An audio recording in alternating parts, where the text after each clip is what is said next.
안녕하십니까. 이리온 이리온 리서치입니다. 스튜디오 아닙니까? 네, 리서치예요. 이제 맞아. 바꾸고서 천연욕은 한 번도 녹음 안 했었구나.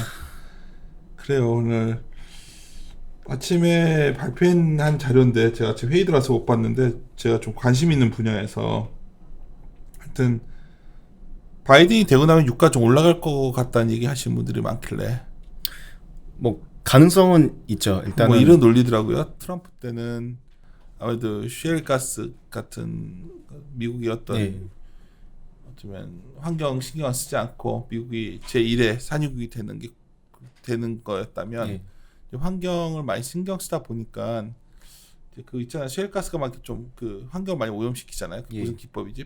뭐 영어로 수압 파쇄법이요. 파쇄법. 그래서 그거 많이 못하게 할 거다. 그런 얘기 아닌가요?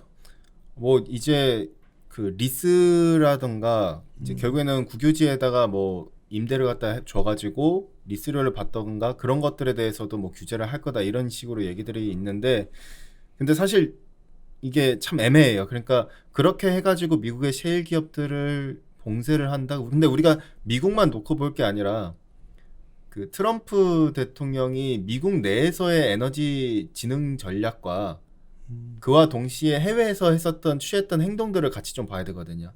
만약에 그럼 바이든이 대통령이 됐을 때, 바이든은 민주당이고 오바마 때 부통령이었잖아요. 근데 오바마 때를 갖다 놓고 봤었을 때는 당시에 이란이랑 사이를 갖다 계속 좋게 만들라 했었거든요.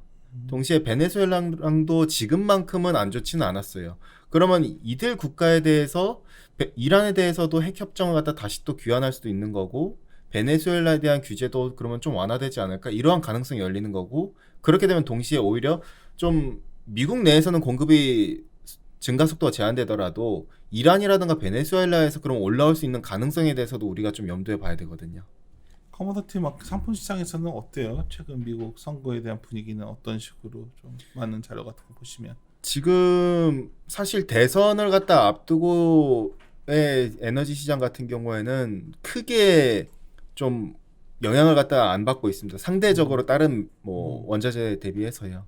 오히려 좀 미국 내에서랑 유럽에서 발생한 코로나에 대한 재확산, 이러한 것들이 결국엔 드라이빙 수요가 빠지고 대중교통 지수도 빠지고 항공 수요 같은 경우에는 지금 플랫하게 계속 이어지고 있는데 여기서 추가 둔화 우려가 있는 상태고, 이러한 것들에 의해서 오히려 좀 노이즈를 갖다 받으면서 변동성을 갖다 많이 주고 있거든요.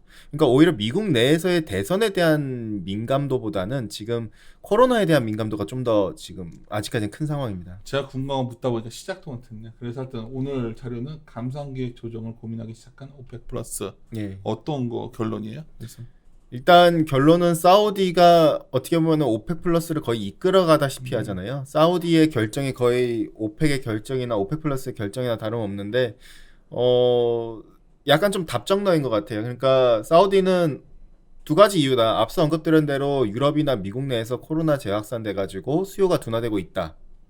두 번째, 리비아가 다시 복귀하고 있다. 리비아의 귀환 때문에 결국 수요 측면과 공급 측면에서 우리가 좀 리스키한 부분들이 있다 보니까 지금 기존 계획대로라면은 내년 초부터 증산을 해야 되는데, 그러니까 증산이라기보다 이제 감산 강도를 완화해 주는 거죠. 근데 이걸 갖다가 좀 연기하자, 이러한 식으로 거론이 나왔고 사우디가 그런 식으로 요청을 했고요.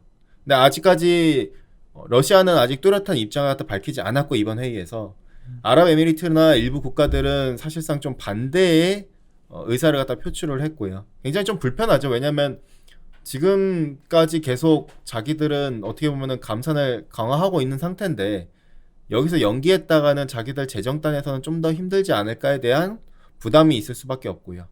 그렇기 때문에 아직까진 결론은 나지는 않지만, 다만 어쨌든 사우디가 거의 이끌어가는 방향인 걸 갖다 감안을 한다면은 11월 말에 있을 오펙 플러스 정기총회, 오펙 정기총회라던가 오펙 플러스 회의에서 좀 연기되는 방향으로 결정되지 않을까.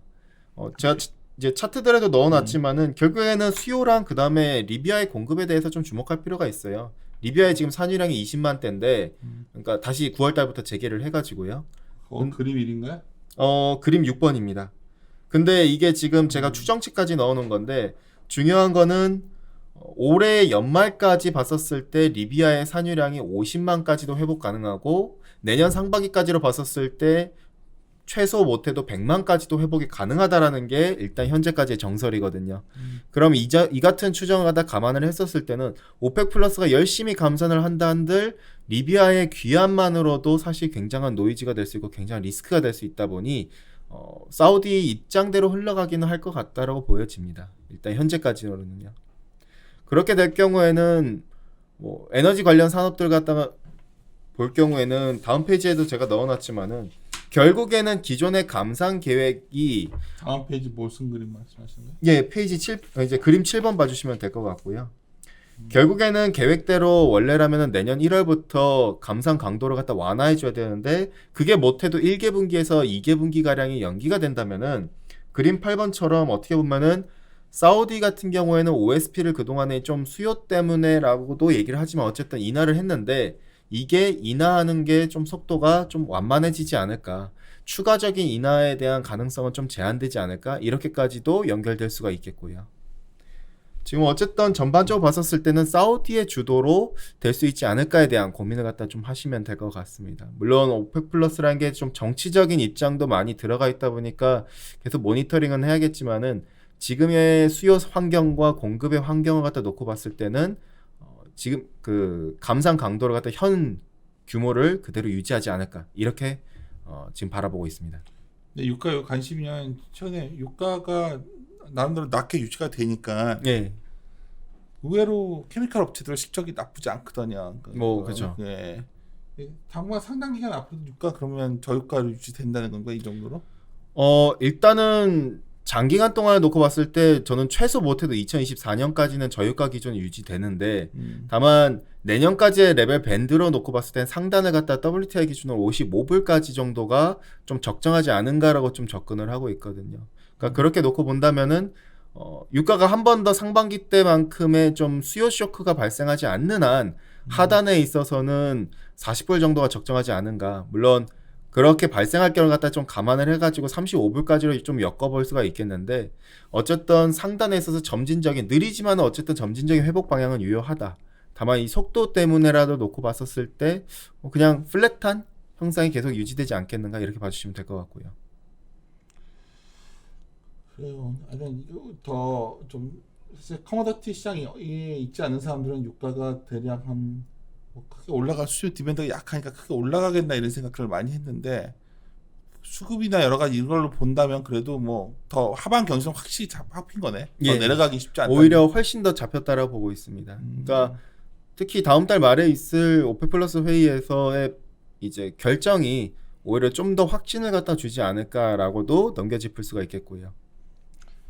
알았어요. 하여튼 유가도 요즘 상당히 고민이 되는 변수여서 체크해 봤는데 저는 생각했던 게 하도 요새 그 하여튼 바이든 트럼프 다 얘기를 하거든요. 바이든 되면 유가가 세질 것이고 뭐 인플레 기대 생기고 뭐 이런 얘기를 많이 하는데 커머디티 시장에는 별 관심이 없는 거네 지금 보면.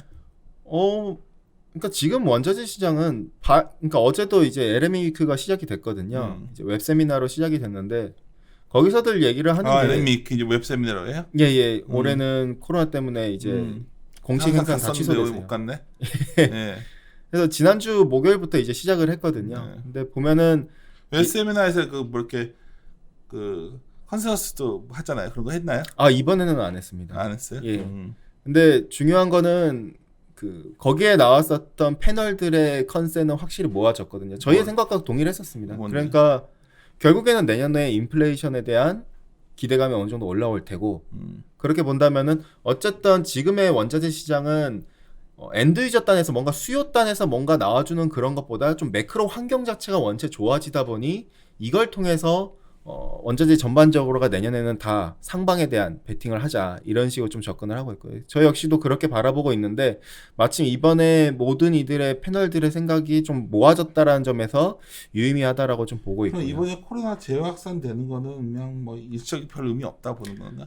그렇죠. 일종의 그러니까 상반기 때도 우리가 코로나를 갖다가 확산된 걸 바라봤었잖아요. 그러니까 거기에 있었던 패널들도 이게 리스키하긴 하지만은 올라왔다가 다시 또 잡혔다가 올라왔다가 잡혔다가 이걸 반복하고 있거든요. 그러니까 결국에는 이게 약간 좀 노멀화되어 있다 이거죠.